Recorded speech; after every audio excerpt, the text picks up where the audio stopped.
नमस्कार, आज की खबर में आपका स्वागत है। मैं हूं आपके साथ शिखा मेहरोत्रा। रुक करते इस वक्त की बड़ी खबर की तरफ।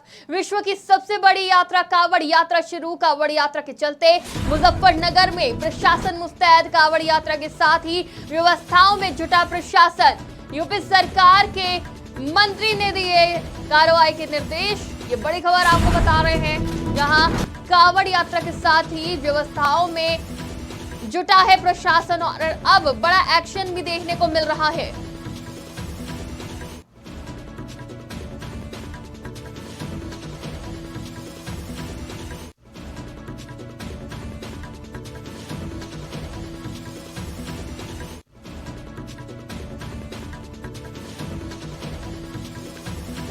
तो कांवड़ यात्रा का आरंभ हो चुका है और इसी के साथ शासन प्रशासन भी मुस्तैद है व्यवस्थाओं को चुस्त दुरुस्त करने में। और इस बीच कांवड़ यात्रा के साथ ही जहां व्यवस्थाओं को दुरुस्त करने में प्रशासन जुट गया है, तो वहीं यूपी सरकार के मंत्री कपिल देव अग्रवाल ने निर्देश दिए सभी होटल, ढाबों और ठेले वालों का नाम अंकित करने के निर्देश दिए। कांवड़ यात्रा के लिए 240 किलोमीटर मार्ग पर सुरक्षा के इंतजाम कर दिए गए हैं।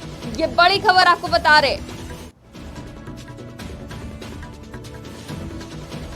देखिए, कांवड़ की तैयारियां शुरू हो गई हैं और हमारे जनपद में लगभग 240 किलोमीटर का कांवड़ मार्ग है। इसमें जितने भी खान पान के दुकानें हैं, चाहे वो होटल, ढाबे, ठेले, जहां से भी कांवड़िए अपनी खाद्य सामग्री खरीद सकते हैं, उन सबको ये निर्देशित किया गया है कि अपने प्रोप्राइटर के या काम करने वालों के नाम ज़रूर डिस्प्ले करें। ये इसलिए ज़रूरी है ताकि किसी प्रकार का कोई कन्फ्यूजन किसी भी कांवड़िए के अंदर ना रहे और ऐसी स्थिति ना उत्पन्न हो कि कहीं कोई आरोप प्रत्यारोप हो और बाद में कानून व्यवस्था की स्थिति उत्पन्न हो। इसलिए ऐसा निर्देश दिया गया है और सब इसको अपनी स्वेच्छा से इसका पालन कर रहे हैं। देखिए, कांवड़ की तैयारियां शुरू तो कांवड़ की तैयारियां पूरी कर दी गई हैं और अब जिस तरह से जो सामान बेचने वाले लोग हैं वो अपनी दुकान और ठेलों पर पूरी जानकारी देंगे, अपने नाम, अपने काम करने वालों के नाम। और ये आप देख भी सकते हैं, अब लोगों ने लगाना भी शुरू कर दिया है कि जो व्यापारी है, जो दुकानदार है, उनके नाम क्या उनके दुकान पे या फिर ठेलों पे साफ नजर आएंगे। और इस पर व्यापारी ने भी अपने ठेले पर अपना नाम लगा दिया है और पुलिस की तरफ से, प्रशासन की तरफ से भी ये जानकारी दी गई है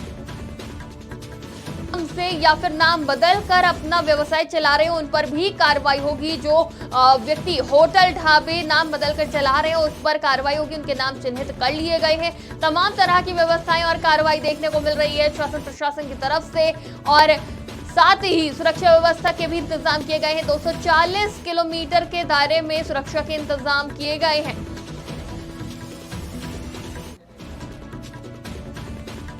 खबर पर ज्यादा जानकारी के लिए हमारे साथ संवाददाता अबू तलहा जुड़ चुके हैं। तलहा, देखिए, सुरक्षा के तमाम इंतजाम कर लिए गए हैं। साथ ही एक विशेष निर्देश ये दिया गया है कि जो भी व्यवसायी हैं, जो भी ठेले वाले या दुकानदार हैं, वो अपनी दुकानों पर अपने नाम चिन्हित करेंगे। बिल्कुल, देखिए शिखा, बात करें तो मुजफ्फरनगर विश्व की सबसे बड़ी जो कांवड़ यात्रा होती है उसकी शुरुआत हो गई है और मुजफ्फरनगर में कह सकते हैं कि विश्व की सबसे बड़ी जो कांवड़ यात्रा है वो निकाली जाती है, क्योंकि लगभग 240 किलोमीटर का जो मार्ग होता है उस मार्ग से ये कांवड़ यात्रा निकाली जाती है। तो ऐसे में प्रशासन भी पहले से ही मुस्तैद है, क्योंकि देखिए इससे पहले भी कई बार इस तरह की चीज हो चुकी है। क्योंकि जब कांवड़ यात्रा निकलती है तब कहीं ना कहीं जो तमाम वहाँ के होटल वाले होते हैं, जो ढाबे वाले होते हैं, उनके नाम जो है वो ढाबे के बोर्ड पर नहीं रहते हैं। तो इसी वजह से कुछ स्थिति पहले बिगड़ चुकी थी। पर अब जो है इससे जब अब की बात की जाए तो वहाँ की जो प्रशासनिक अधिकारी हैं उन्होंने एक बढ़िया पहल की है कि जितने भी बोर्ड हैं होटल के, उन तमाम होटल के बोर्ड पर जो ढाबा संचालक है, जो लोग अंदर काम करने वाले, उनके नाम अंकित हो। और इसको लेकर देखिए, राज्य मंत्री की बात करें तो कपिल देव अग्रवाल भी इस चीज को उठा चुके हैं। उन्होंने प्रशासनिक अधिकारियों से बातचीत करी थी और अब ये एक, लेकिन तलहा, मुजफ्फरनगर में ही इस पहल की जरूरत क्यों महसूस हुई कि जो भी होटल हैं, ढाबे हैं, वहां पे नाम सही डिस्प्ले होगा। जो भी कार्यकर्ता है, जो भी वहां पे काम करने वाले कर्मचारी, उन सभी के नाम डिस्प्ले किए जाएंगे। इसकी जरूरत क्यों आन पड़ी? देखिए, बिल्कुल शिखा, बात करें तो पहले इस तरह की चीज जरूर हो चुकी है कि जो होटल ढाबा मालिक होते हैं, जो होटल संचालक होते हैं, क्योंकि कई ऐसे मुस्लिमों के वहां पर ढाबे थे और उस ढाबे के बोर्ड पर नाम अंकित नहीं थे। और ये जरूर माना जाता है शायद कांवड़ यात्रा जो करते हैं लोग, जो निकलते हैं, वो लोग ऐसी जगह से सामान चाहेंगे जहां तमाम चीजें शुद्ध रहे। तो इन तमाम चीजों को लेकर देखिए एक बार स्थिति बिगड़ चुकी है, और इसको लेकर जब वहाँ जो कांवड़िया थे उन्होंने तमाम अधिकारियों से बातचीत करी, और उस बातचीत के बाद मंत्री कमल देव अग्रवाल ने भी प्रशासनिक लोगों से बातचीत करी, तो ये निर्णय लिया गया कि जितने भी होटल है वहाँ पर, जितने भी ढाबे हैं, तो उन ढाबों पर नाम जो है संचालक का, होटल संचालक का, जो लोग अंदर हैं उनके नाम बाहर लगे। क्योंकि देखिए कई ऐसे वहां पर ढाबे थे जो कह सकते हैं कि मुस्लिमों के थे पर हिंदुओं के नाम पर थे। तो तमाम ऐसी चीजें हैं। फिलहाल देखिए एक अच्छी पहल जरूर देखने को मिली है। और अब यहाँ की बात करें तो देखिए मुजफ्फरनगर जनपद में लगभग 240 किलोमीटर कांवड़ मार्ग है, तो मतलब सबसे बड़ा कांवड़ मार्ग है और बड़ी संख्या में लोग वहाँ पर उपस्थित रहेंगे। तो ऐसे में किसी तरह की स्थिति ना बिगड़े, इसी वजह से तमाम चीजों को देखकर ये फैसला लिया गया। और एक कह सकते हैं कि शासन प्रशासन की एक अच्छी पहल है, जिससे किसी तरह की कोई स्थिति नहीं बिगड़ेगी। जी शिखा। जी बिल्कुल, बहुत बहुत शुक्रिया हमारे साथ जुड़ने के लिए, तमाम जानकारी के लिए। इस खबर पर हमारे साथ संवाददाता अबू तलत जुड़े हुए थे। तो वहीं पिछले वर्ष कांवड़ यात्रा के समय मुजफ्फरनगर के बघरा में स्थित आश्रम के संचालक स्वामी यशवीर महाराज ने राष्ट्रीय राजमार्ग 58 पर स्थित होटल ढाबों के मुस्लिम समाज के लोगों द्वारा हिंदू देवी देवताओं के नाम पर आधारित नाम रखने का आरोप लगाते हुए ऐसे लोगों पर कार्रवाई की मांग की थी। इस बार भी स्वामी यशवीर महाराज ने प्रशासनिक अधिकारियों से वार्ता कर मुस्लिम होटल संचालकों के नाम मोटे अक्षरों में अंकित करने की मांग की थी। वहीं उत्तर प्रदेश सरकार के राज्य मंत्री कपिल देव अग्रवाल ने भी प्रशासनिक अधिकारियों को होटल ढाबे पर मुस्लिम संचालकों के नाम अंकित करने के निर्देश दिए थे।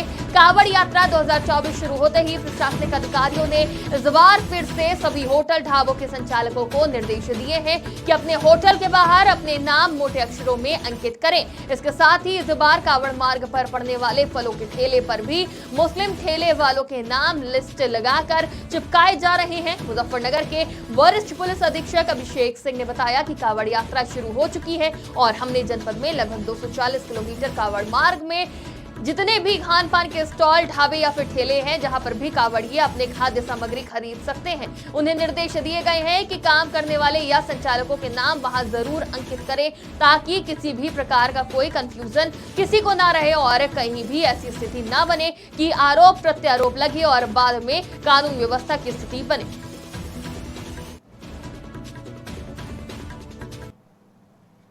अगली खबर का रुख करते हैं। बुलंदशहर से बड़ी खबर सामने आ रही है। गुड्डू पंडित की पत्नी का वीडियो वायरल। अर्चना पांडा ने सौतेले बेटे पर दर्ज कराया मुकदमा।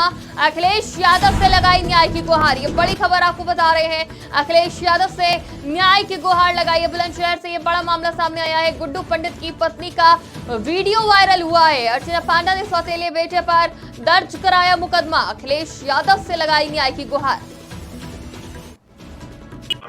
17/7/2024 को सोशल मीडिया पर एक वीडियो वायरल हो रहा है, जिसमें एक महिला जिनका नाम है अर्चना पांडा, ये है पत्नी गुड्डू पंडित। यह गुड्डू पंडित की दूसरी पत्नी है। इनका गुड्डू पंडित की पहली पत्नी काजल शर्मा के बेटे सार्थक शर्मा के साथ कुछ विवाद हो गया था। इसी विवाद को लेके इन्होंने 112 पर कॉल करी थी। पुलिस द्वारा मौके पर जाकर सार्थक शर्मा को अपनी हिरासत में ले लिया गया था। श्रीमती अर्चना पांडा द्वारा अपने सौतेले बेटे के खिलाफ पुलिस को जो तहरीर दी गई है, उसके आधार पर पुलिस ने सुसंगत धाराओं में मुकदमा दर्ज कर लिया है। सार्थक शर्मा को हिरासत में लेकर पुलिस द्वारा अग्रिम विधिक कार्रवाई की जा रही है। 17/7/2024 तो विधिक कार्रवाई की जा रही है। पुलिस की तरफ से ये जानकारी दी गई है क्योंकि गुड्डू पंडित की पत्नी का वीडियो वायरल हुआ है, जिसमें वो सौतेले बेटे पर आरोप लगा रही हैं और अब पुलिस में मुकदमा दर्ज करा दिया गया है।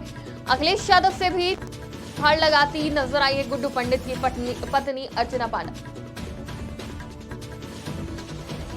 इस खबर पर ज्यादा जानकारी के लिए संवाददाता रविंद्र शर्मा जुड़ चुके हैं। रविंद्र, पूरी जानकारी चाहेंगे, किस तरह के आरोप लगाती नजर आई है गुड्डू पंडित की पत्नी? जी, इसमें सारा मामला गुड्डू पंडित की जो पत्नी है, ये पूर्व में भी चुनाव लड़ चुकी है, लेकिन इनके गुड्डू पंडित से संबंध सही ना होने के कारण, पारिवारिक कलह के कारण गुड्डू पंडित एक बार इनसे अलग हुए और अलग होने के बाद उन्होंने अपनी फैमिली को सपोर्ट करा। उसको इन्होंने छिड़ने के बाद इनकी फैमिली के साथ रहने से मना कर दिया। उसके बावजूद अब जो गुड्डू पंडित का जो बड़ा लड़का है, बड़ी वाइफ से, पहली वाइफ से जो बेटा है सार्थक, उसको ये चीज नागवारा गुजरी और उसने इस पे आके झगड़ा करा, और झगड़ा करने पर कुछ इनकी तू तू मैं होने के बाद गुड्डू पंडित और उसके भाई ने इसका समर्थन किया अपने बेटे का, 60 का। उसके बाद जो पांड्या, जो इनकी ये पत्नी है प्रेजेंट में, जो दूसरी पत्नी है गुड्डू की, वो सीधा जो है अपना 112 पर कॉल करती है और पुलिस वहां पे आ जाती है। और उसके बावजूद वो राष्ट्रीय अध्यक्ष अखिलेश यादव जी सपा, उनको वहां बुलाने की जिद करती हैं, और उसके बावजूद बड़ी मुश्किल से पुलिस के कहने पर वो गाड़ी से उतरती हैं और जब जाके थाने में FIR दर्ज कराती हैं, जिसमें गुड्डू पंडित और उनके भाई मुकेश पंडित का नाम भी है। जी और बिल्कुल। वो अपनी जान माल को खतरा बताते हुए पुलिस से अन्याय की गुहार लगा रही है। जी बिल्कुल, बहुत बहुत शुक्रिया हमारे साथ जुड़ने के लिए। तमाम जानकारी के लिए इस खबर पे हमारे साथ संवाददाता रविंद्र शर्मा जुड़े हुए थे बुलंदशहर से।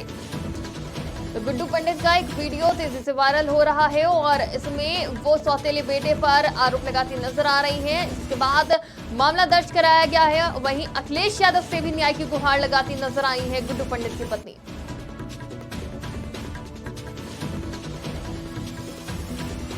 फिलहाल के लिए इतना ही। देश और दुनिया की तमाम खबरों के लिए देखते रहिए आज की खबर।